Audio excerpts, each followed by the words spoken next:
Bu yerda bolalarni imtihonga emas, hayotga tayyorlashadi. Bu yerda bepul tushlik ham ta'limning bir qismi. Mehnat darsida mebellar yasashadi, tabiatni asrashni kitobdan emas, amalda o'rganishadi. O'qituvchi buyruq bermaydi, yo'l ko'rsatadi. Har bir bolaning qobiliyati alohida qadrlanadi.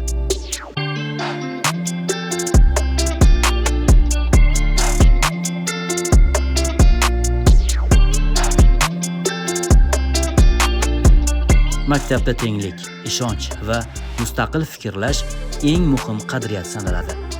Bu Shvetsiya ta'lim tizimiga oid muhim jihatlar. Bugun shu haqida gaplashamiz.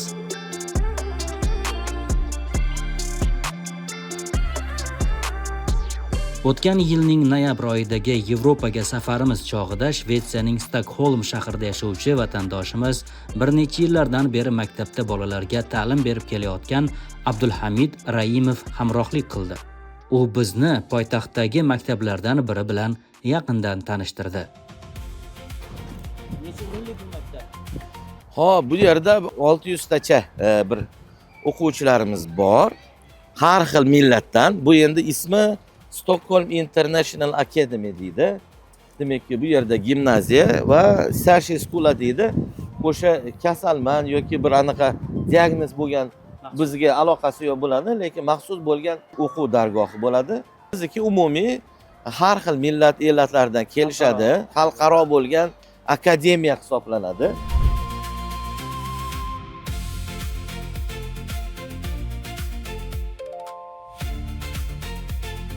Shvetsiya maktab ta'limi dunyodagi eng insonparvar va o'quvchiga yo'naltirilgan ta'lim tizimlaridan biri hisoblanadi. Ya'ni uning asosiy maqsadi yuqori baholar emas, balki mustaqil fikrlaydigan, mas'uliyatli va jamiyatda yashashga tayyor insonni tarbiyalashdir. Shvetsiyada bolalar 1 yoshdan 5 yoshgacha maktabgacha ta'lim, 6 yoshda majburiy tarzda maktabga tayyorlov sinfi, 7 yoshdan 16 yoshgacha 9 yillik asosiy maktabda ta'lim oladi. 16-19 yoshda esa gimnaziyada o'qishadi. Bu majburiy emas, ammo o'quvchilarning 98% dan ortig'i o'qishni davom ettiradi. Kichikroq bo'lgan sinfimiz bu yerda albatta hali aytganimizdek ba'zi bolalarimiz bor. Kichikroq bir shaklda ularga dars berish. Misol uchun gruppalarimiz kichikroq bo'lsa agarda u yerga 2 ga bo'lib, 3 ga bo'lib, ba'zan misol uchun sinflarda hamma o'quvchilar ham bir tekisda ketaveradi. Ketavermaydi. Shu joyida demakki bolalarni alohida kichikroq bir gruppada demak ularga shu programmani yengillashtirib, moslashtirib, ularga demakki qulay bir shaklda o'tishga harakat qilishadi. Mana O'zbekiston agarda solishtiradigan bo'lsak, birinchi programma bo'ladi, yuklama deymiz, boshqa deymiz. Ana o'shanga hammani moslashtirishga harakat qilamiz. Hammani bitta qilib moslashtirish, hammani bitta qilish imkoni yo'q deydi, lekin materialni hammaga demak moslashtirib, bunga tushunarli bir shaklda agarda qilib berishlik aynan shu maktabni o'zini vazifasi deb ko'rishadi.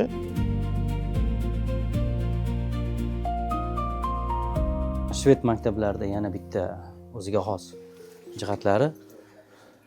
Ko'rganingizdek, har bitta sinf xonasida mana alohida rakovina, muzlatgich deymiz, mikroto'lqinli pech deydi. Kerakli jihozlar bor ekan mana bu yerda. Idish-tovoqlar va hozir aytishlar bo'yicha har bitta sinfda hajmidan qat'iy nazar xuddi mana shunaqangi sharoitlar yaratilgan ekan. Shimoliy Yevropaning 10,5 milliondan ziyod aholiga ega Shvetsiya ta'lim tizimiga yuzlab milliard kron sarflaydi. Yevropa ittifoqida ta'limga yalpi ichki mahsulotning eng katta ulushini ajratadigan iqtisodiy hamkorlik va taraqqiyot tashkiloti mamlakatlari orasida ham ta'limga eng ko'p sarmoya kirituvchilar qatorida turadi. Eurostat ma'lumotiga ko'ra, 2022-yilda Shvetsiya ta'limga yalpi ichki mahsulotning 6,9% ni yo'naltirib, Yevropa ittifoqi mamlakatlari orasida birinchi o'rinni egallagan. 2024-yilda Shvetsiya bog'chadan gimnaziyagacha bo'lgan ta'limga taxminan 358 milliard shved kronasi, taqriban 35 milliard AQSh dollari ajratgan. Boshlang'ichdan o'rta ta'limgacha bir o'quvchiga yillik taxminan 15,5 ming AQSh dollari sarflangan. Shvetsiya maktabida beriladigan tekin tushlik faqat qorin to'ydirish masalasi emas.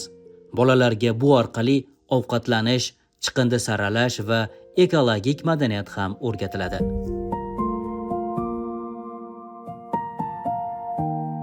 Ko'rib turganingizdek mevadan, bu endi o'sha kechki ovqatni aytgan edim.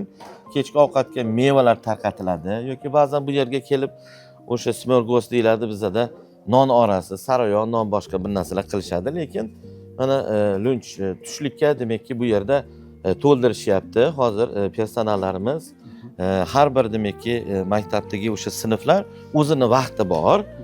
Sekin boshlab navbat 10:30dan 11ga yaqin demakki vaqtida kelishadi. Bu yer to'lib boradi. O'z navbatida kelishadi, mana qo'llarini yuvishadi, spirtlashadi, boshqa qilishadi. Keyin o'zi demakki tarelkalarni oladi. Bu yerda qolgan narsa salatlarni albatta aytganimizdek helt okej, vi kan ta några bilder på det också så att de vet gästerna från Uzbekistan, de är väldigt nyfikna hur svenska skolan är egentligen.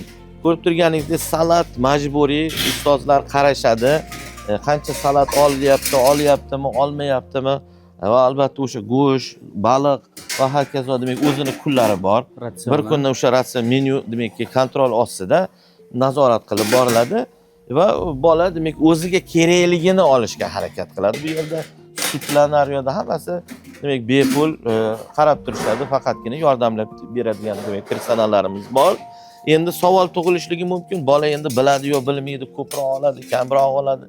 Misol uchun unaqa holatlari ham bo'lishligi mumkin, lekin har bir maktab o'zi o'sha bu borada demakki yana bolalarga tushuntirishlar olib boriladi. Mana bu yerda mana bir ko'rsatish anaqa shu baholarda bir mana deylik dushanba kuni 9 kilo bu yerda ko'rib turganingizdek, keyin bolaga ko'rsatiladi necha kilo bu tashlandi deylik agarda 9 kilo tashlangan ekan. Tezroq seshanba kuni, chorshanba, payshanba, juma kunlari kilo ovqat tashlandida bir kuniga, tushunarli. Demakki, mabodo agar bolalar ko'proq olingan bo'lsa va shuni keyin oxiri o'sha nima tozalashadi-da, tozalashganda o'sha ovqatni qoldig'i deylik agar qoladigan bo'lsa, shu necha kilo ekanligini ko'rsatishadi va buni demakki nolga tushirishga harakat qilishadi.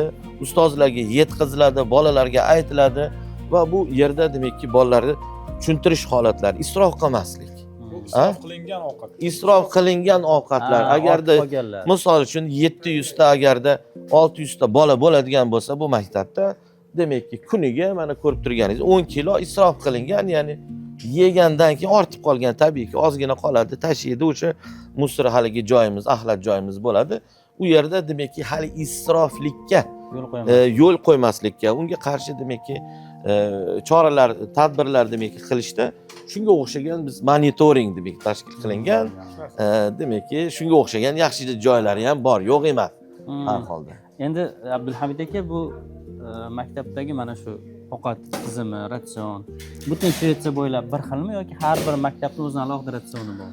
Albatta, hammada har xil. Kimdir men shved maktablarida ham ishlayman. Kimdir ko'proq haligi meva, sabzavotlarga demakki ko'proq e'tibor beradiganlar bor. Har maktab o'zini polisilari bor-da, endi nimaga e'tibor berishga ovqatda. Lekin shunda bo'lgani bilan o'sha biz belgilagan dietologlar va hokazo Skolverketdan o'sha ta'lim vazirligidan belgilangan ma'lum bir qanaqadir menyular bor. O'shalardan foydalangan holda demakki ichida shular bo'lish kerak degan anaqasi bor, majburiyati bor, talablari bor. Shu. Endi bolalar o'zlarini demakki haliga kelishadi, ovqatlanishadi, tozalashadi, yana o'sha tashishadi, naryoqqa qo'yishadi, yuviladi, yana xuddi shunaqa ozoda demakki boshqa kelayotgan sinflarga, o'quvchilarga joylarini bo'shatib berishadi. Shu tariqa keladi. Tepada har xil anaqamiz bor. Kichkina bo'lsa ham sahnalar, ba'zan mana o'tgan hafta har xil tadbirlar bo'ladi. Hatto kerak bo'lsa konsertlar ham o'tkazadi. Ya'ni she'rni o'zi. Ha, shuni o'zida Assalomu alaykum bror. Humorchi Altbiron Bedey bu yerda ovqatlanishadi, yo'da ashulalar ham yetib ketaverishadi. Shunga o'xshagan. Ya'ni hamma narsani bir chiroyli kreativ bir shaklda o'tkazishga harakat qilishadi. Endi bu yerdagi o'zbek millatiga mansub yoki o'zbekistonlik bolalarning o'qishlari qanaqa, ular haqida taassurotlar qanaqa? Endi sizdan ham so'raymiz, balki ulardan ham so'radim rahmat. Albatta. Endi qulayliklar ko'p. Sababi bu yerda faqatgina bolani o'zi emas, bu yerda haligi baribir aytganimizdek ko'ngil ishi, bu yerda bolalarni ko'nglini olish maqsadida baribir o'zini millati bo'lsa boshqacha qabul qilar ekan. Sizni gapingizni ham, boshqalaringizni ham, demakki qanaqadir ota-ona taraf xuddi bizni ota-ona sifatida ko'radi kerak bo'lsa. Demakki, xalq o'sha nazorati ham, boshqasi ham shunga yarasha qabul qilar ekanda. Demakki, mana ota-onalarim bu yerda kabi, yaqinlarimiz, jigarlarimiz shu yerda, akalarimiz shu yerda degan mazmunda, demakki, bu ham pozitiv, ya'ni yaxshi bir ta'sir, ijobiy bir ta'sir qilganini, buni endi isbotlangan narsa. Chunki ba'zi statistiklarda o'sha shved maktablari ham o'zlari aytadi-da, biz sizlarni bolalaringlar bilan biz til topish qiyinlashadi, ya'ni topa olmayapmiz. Ya'ni qanaqa gaplashish kerak? Tarbiyasi yoki boshqasi borgan sari bularga nima deydi, so'zimiz, gapimiz o'tmay qoldi. Lekin ana o'sha millat vakili kelishi bilan hamma narsa o'zgaradi. Ya'ni u yerda haligi bolalar ham boshqacha. O'zini haligi uydagi bo'lgan sharoitga ozgina o'sha yana qaytadi-da. Chunki bolalar afsus uyda boshqa, maktabda boshqa bo'lish shakl, demakki, keyin sekin ikki hayot tarzini demakki o'zlashtirgan bir shaklga o'tib qolish, demakki, anaqalar ko'payib borib qoldi endi shunaqa. Vaqt kerak bo'ladi. Bor, yaxshi o'qiydiganlar qo'limizdan kelgancha albatta. Endi hammaligisi ham biz maktabga borgan ustozlar ham hammasi aytishadi, o'zbeklarni baribir o'zgacha, o'zbeklarni axloqi, o'zbekni o'z tutishni bilishi boshqa. Endi ko'pchilik umumiy olganda ajralib turadi deyshadi. Har xil millat vakillari bu yerda ham maktab bor, lekin maktabimizda bor, lekin o'zbeklarimiz ajralib turadi. Endi o'shani ushlashga harakat qilamizda. Shvetsiyada o'quvchilar yog'och o'yish, mebel yasash, metallga ishlov berish, tikuvchilik, dizaynga o'rgatiladi. Bu orqali hayotiy ko'nikmalar maktab davridanoq o'zlashtirib boriladi. Bu yerda mehnat darslarimiz olib boriladi. Tabiiyki bu yerda o'sha temir bo'lsin yoki taxta bo'lsin ishlarni yog'och, keyin boshqa mehnat darslarimiz haligi naryoda ustozimiz bilan birgalikda ozgina suhbat qilganimiz, u yerda keyin o'sha tikish va hokazo, demakki, u alohida endi xonamiz bor, u yerda ham demakki olib boriladi.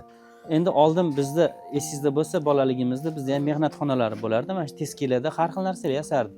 Hozir bormi yo'qmi bilmayman, lekin xuddi shunaqa ekan bu yerda. Bular ko'rib turganingizdek standart bo'ladi. Xohlagancha olib keltirib bo'lmaydi. O'sha bolalarga xos, mos, zarar bermaydigan bir shaklda qo'yilgan bo'ladi. Lekin bu yerda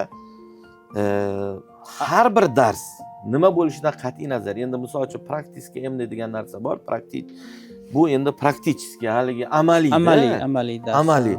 Amaliyda bo'lsa ham baribir teoriya juda ham muhim. Ya'ni misol uchun siz, men o'zim endi o'sha o'zbek bolalarimizga juda ham ko'p dars berganman, oddiy davlat maktablarida ham dars berganman.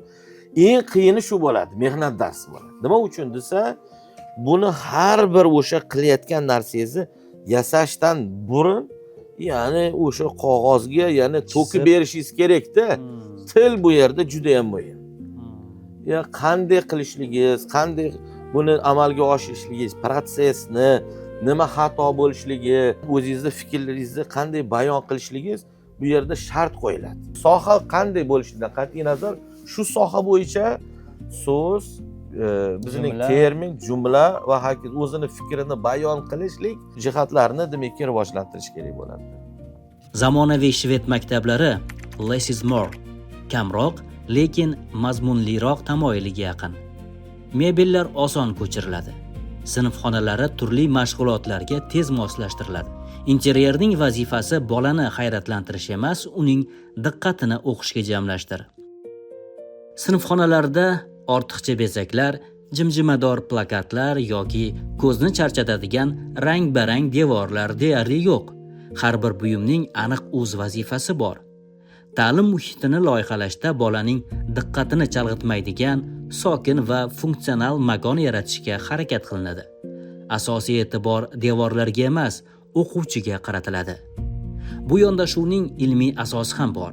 Maktab muhiti bo'yicha tadqiqotlarning ko'rsatishicha, o'quv xonalarida ortiqcha vizual stimullarni kamaytirish, tabiiy yorug'lik, yaxshi havo almashinuvi va moslashuvchan mebellar o'quvchilarning diqqati va o'zlashtirishiga ijobiy ta'sir ko'rsatadi. Hashamat degan narsa yo'q.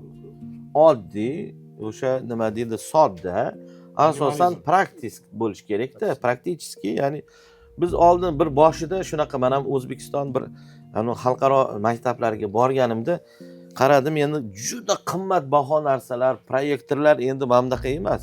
Televizorlar, misol uchun har xil smart bo'lgan qanaqadir jihozlar va hokazo. Bu yerda ham bir vaqt bo'lgan, xuddi shunaqa birdaniga hammada o'sha smart tavla deydi. Juda ham aqlli bir qanaqadir taxtalar bo'lish kerak, boshqalar bo'lish kerak va hokazo. Keyin qaraysa bu narsa o'zini effektini bermadi. Minimalizm bu narsa demakki o'zini baribir oqiladi bora-bora. Shuning uchun oddiy o'sha sodda, oddiy demakki projektor qo'yib qo'yiladi, hamma maktablarda ham bir xil qo'yiladi, darslar olib boriladi. Asosan aytganimdek, buni nima deydi, albatta qanaqa texnik jihatidan bir oliy bir navda, oliy bir darajada bo'lishligini shart qo'yishmayapti bundan keyin. Chunki birinchi navbatda baribir odamlar bilan birga ishlash kerak-ku u yerda. Odamlarga xos, mos bo'lishi kerak bo'ladi va ularga sharoit yaratib berish kerak bo'ladi. Shvetsiya maktablarida jismoniy tarbiya darslari faqat yugurish yoki to'p o'ynash bilan cheklanmaydi. Masalan, suzish har bir o'quvchi egallashi shart bo'lgan hayotiy ko'nikma hisoblanadi. 6-sinfni muvaffaqiyatli tugatish uchun o'quvchi kamida 200 metrni to'xtamasdan suza olishi kerak. Shundan 50 metri chalqancha suzish bo'lishi shart. Bundan tashqari suvda xavfsizlik qoidalari va favqulodda vaziyatlarda to'g'ri harakat qilish ko'nikmalari ham baholanadi.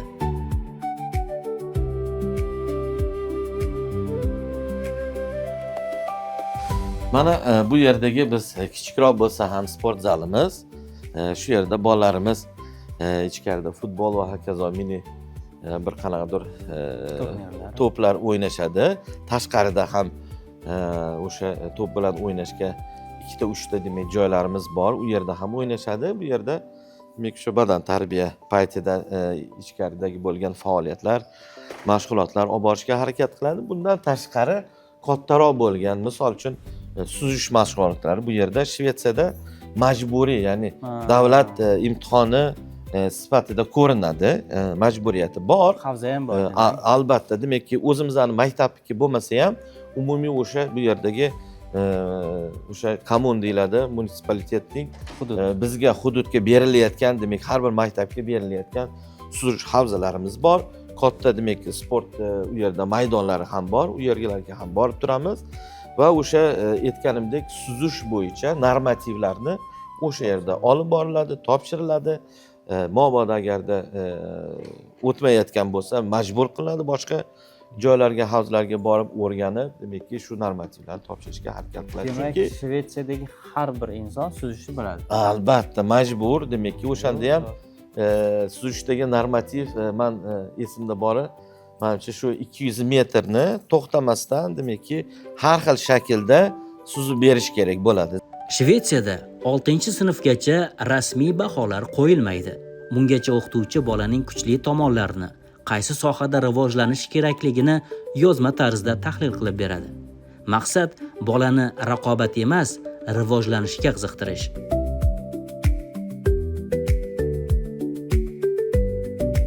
Hozir qaysi xonadamiz shunda? Xo'p, demakki ustozlarning xonasida o'qituvchilar, endi biz ustoz, o'qituvchi, tarbiyachi deb aytib ketaveramiz. Hammaligisi ham shu yerda yana boshqa bir ikkita xonalar bor. Shunga o'xshagan dam olish xonalari, albatta o'zlarini demakki qog'ozlari, boshqalari yana xonalari bor, ularni ishlaydigan ish anaqalari mo'ljallanganda endi har xil xonalarimiz, lekin bu yerda mana ko'rib turganingizdek dam oladigan bu yerda massaj stulimiz ham bor. Bu yerda kursimiz, bu yerda bemalol dam olishligi mumkin bo'ladi. Bemalol ovqatlanishligi mumkin, choy ichishligi mumkin. Xolodilniklari bor. Endi bu hammasi maktab hisobidan sharoit qilib berilgan.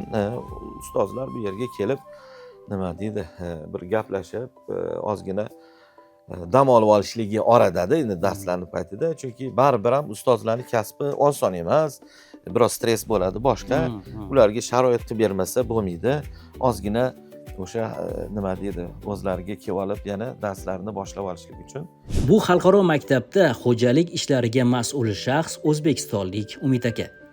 Ilgari bolalar avtobusini boshqargan vatandoshimizning aytishicha, bolalar bilan muloqot ancha murakkab jarayon ekani sababli sohani o'zgartirishga majbur bo'lgan.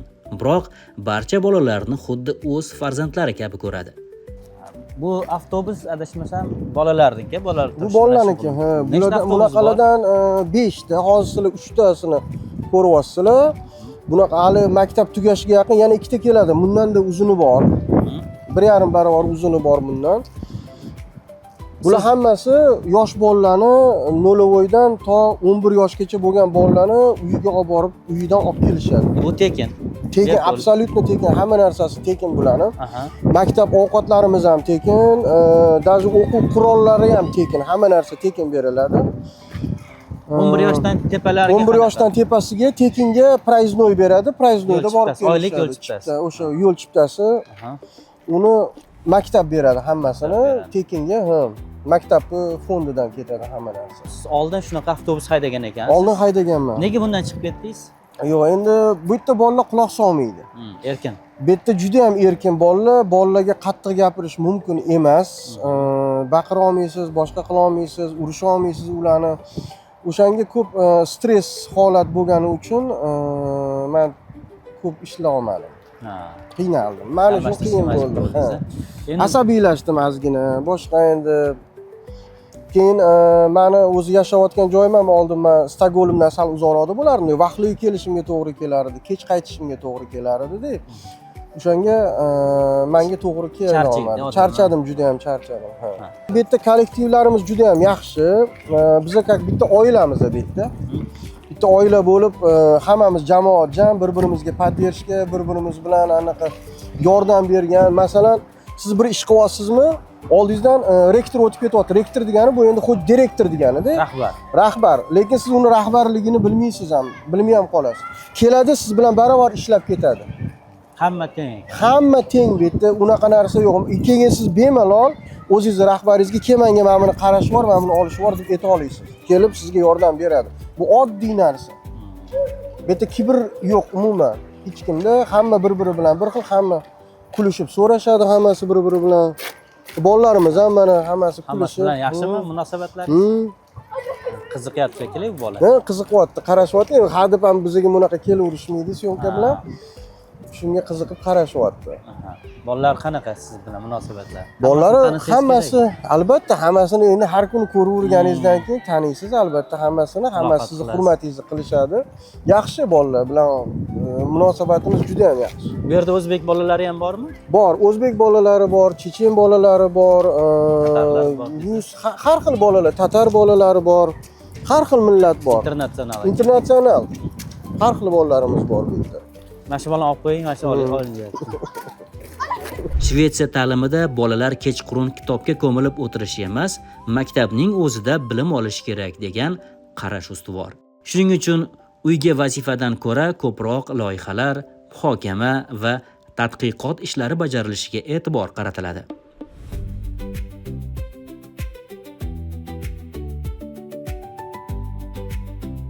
Shvetsiya maktablarini ko'rib bir narsani anglaysiz. Bu yerda ta'limning maqsadi faqat bilim berish emas. Bu yerda inson tarbiyalanadi. Shuning uchun sinf xonalari ortiqcha bezaklardan xoli, chunki diqqat bolaga qaratilishi kerak. Mehnat darsida qo'l bilan ishlash o'rgatiladi, chunki har bir kasb qadrli. Sport va suzish majburiy, chunki salomatlik ham ta'limning bir qismi.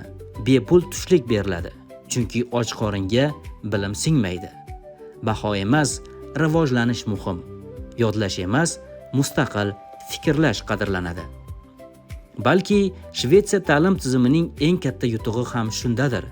Ular kelajak uchun shunchaki yaxshi o'quvchilarni emas, hayotga tayyor, mas'uliyatli, erkin fikrlaydigan fuqarolarni tarbiyalashga harakat qiladi. Chunki bu yerda ta'lim xarajat emas, balki mamlakat kelajagiga kiritilgan eng muhim investitsiya hisoblanadi.